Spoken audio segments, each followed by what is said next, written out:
Hello and welcome to Investors Hangout, brought to you by Aditya Birla Sun Life Mutual Fund and Value Research. Now, on May 10th, the Prime Minister made 7 appeals from Hyderabad. Within hours, we got hundreds of mails with viewers asking the same question: should I sell my gold fund?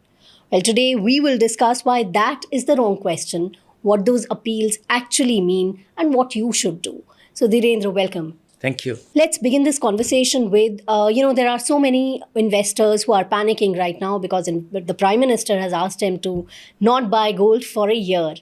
Does that mean that one should sell? Not really. Not at all. I'll be very blunt about it. Last 20 years, I've been telling people that not to buy gold. And last 5 years, I've been very wrong. I've basically followed Warren Buffett. The value lies in more people willing to pay higher price. It's not a productive asset like a equity, which is ownership, or fixed income, which is where you lend your money to somebody and he puts it to work. Here is something which just sits there. What I did not anticipate, and where we actually did not understand the character of gold, which has come on the forefront as a result of the attack on Ukraine, was the de-dollarization. Gold is also a currency. But when PM says that, people should not buy gold, I do not feel vindicated because my reason is different. His reason is different. Because the PM is not making the argument that don't buy gold. I used to make a different argument why you should not buy gold, and now I have modified my argument that have some gold so that it acts as an insurance, but don't think of it like a productive asset which will multiply in value. It will preserve the value. And it'll not act or it'll not crumble in the worst of times. My view has changed that to have a modest portfolio allocation. Prime Minister's appeal is something completely different. Oh, what is it about? That is about the rupee. Defend rupee. So if you read all the appeals together, the 7 appeals together, do you see a pattern there? Everything that the Prime Minister said is import heavy. And he used the expression guardian of the rupee. That is very, that phrase is the story. The story is not that there are 7 items. These are encouraging citizens to act like guardian of their currency and defending their currency and, reflect patriotism, being a patriot around their spending pattern where they can defend the rupee. So that is the story. Okay. Can you paint a backdrop for this, to put this in context? The backdrop is very straightforward. Attack on Iran, what is going on. And this big disruption, the Straits of Hormuz, and where everything got disrupted, and that this is a big supply chain. And this is the largest item on our import bill. And Brent crude crossing $100 a barrel is something which we are not prepared for. I don't think we have factored into any of our budgetary planning so if things remain the way they are, even if it is back to normalcy, assuming that everything is streamlined, still what has happened in this conflict so far, it is likely to remain disrupted for a while. It is going to have lingering effect on that. So we have to be ready. And I think it is maybe the real story is that we should be prepared for some more things, whether it is restrictions on our foreign exchange spending or investing or some such thing. This could be a precursor to many of those things. Of course, the natural fallout of all this is rupee, the fall in rupee. And in a way, it also benefits because our export also gets repriced and becomes more competitive. But that combined with, when we look at it, the foreign portfolio investors, and they have been withdrawing, and how much they have withdrawn in the last 3 months, which is almost equal to what they withdrew in the whole calendar year, 2025. So this itself is, it has the potential to create havoc, and we could be starved of foreign exchange, and which we badly need. We have great dependence. So this whole Swadeshi orientation is definitely called for, but let's see what happens, how bad it remains, or how much should we worry about all this, because these are all international dynamics and we really don't have a control on much of it. We only have a control on the way we conduct ourselves. So, but honestly, tell me, do you really think that with Prime Minister asking not to buy gold, Indians will actually do that?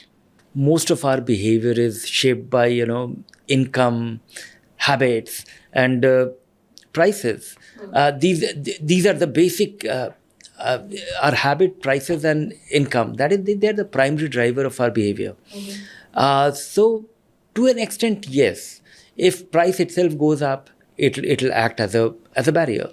But I don't think it is a kind of the habits or the traditions or I would say not the convention, but the tradition are so deeply embedded in our or the cultural aspect of it, that I really wonder that if you have a wedding in your family, you won't buy gold jewelry. You listen to it, maybe because of the price, because price itself acts as a big barrier. 1,53,000 rupees for 10 grams. This is something which is unheard of, and I don't think it could. The price can go either way. I don't know. I've been so wrong on gold that I really don't want to venture into that area. But I just also wonder that what happens if some central banks need money and they dump gold. We saw it in the week when US bombed Iran that particular week, and we thought that now the war is on. Now gold should shoot, and that was the week in which gold prices went down by 20%. But if you really think that Indians will, they will hear it, applaud it, and probably forget it when the next wedding arrives, what is really the point then? Creating sensitivity among citizens for shape of things to come, in which the government does not have much of a say. Second is that it could also be preparing for the policy decision which might follow, which is maybe restrictions on our foreign travel or our spending abroad, or discouraging that, or taking policy steps, because we can't go on the way it used to be, because things have changed and government needs to do something about it. And any policy steps, so these are basically preparing you for that. Right. So if the real story is rupee at 95.2 something, what does that really mean for portfolios? Any such big price move has its winners and losers. The big winners are the ones who will be exporting things. The biggest export item in India is IT services, the technology companies, or technology services companies, and the pharma companies. I think pharma companies have two kind of tailwind going their way. Of course, IT companies have a headwind and a tailwind. The tailwind is this rupee depreciation, and whatever dollar they were getting, it will translate into more rupee. And the headwind is that all this AI and what the way they are transforming, and the way they are able to transform themselves in terms of aligning themselves with outcome-oriented billing as compared to man-hour spent billing. That is a huge transformation, and that has a big impact on the Indian dynamics far more, because when you look at all the downstream economic impact as a result of number of people employed in the IT sector, if it becomes outcome-oriented, which means that it is unlikely to be that people-heavy activity. And despite so much of such a big success story, I don't think there are more than 5 million people who work in these companies. That itself becomes because the downstream effect is phenomenal when it comes to high income income generated among a set of people, and the effect on real estate and overall economy, or the general economy around that in the community and things like that. Pharma companies are going to be a big beneficiary of this. The big losers will be, edible oil companies, the refiners, or the importers of other stuff, which is, electronic assemblers. That is something, they'll be the losers. But tangibly articulating that who exactly loses how much and who exactly gains so much, how much, is a function of exact arithmetic and the way they are positioned.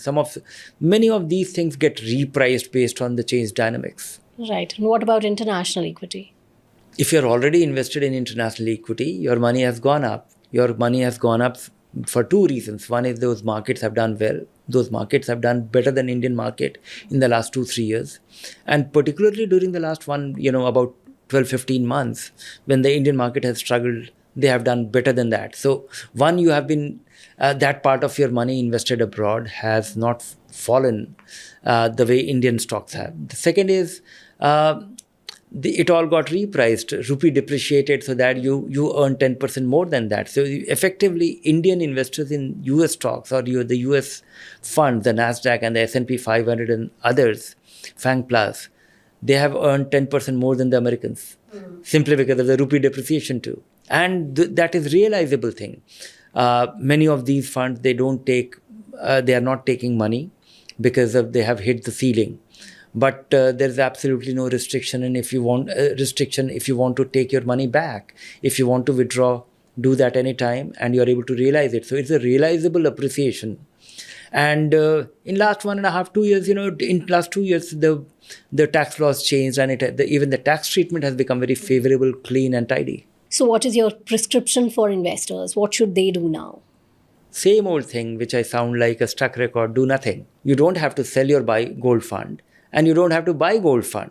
Likewise, I don't think you should touch your international investments if they are already there. And you should not go about investing in them if you haven't invested, because anyway, most of the doors are shut. And don't use your foreign exchange remittances of eligibility of $250,000 annually to invest. Many people are talking about it, and I don't think it may be.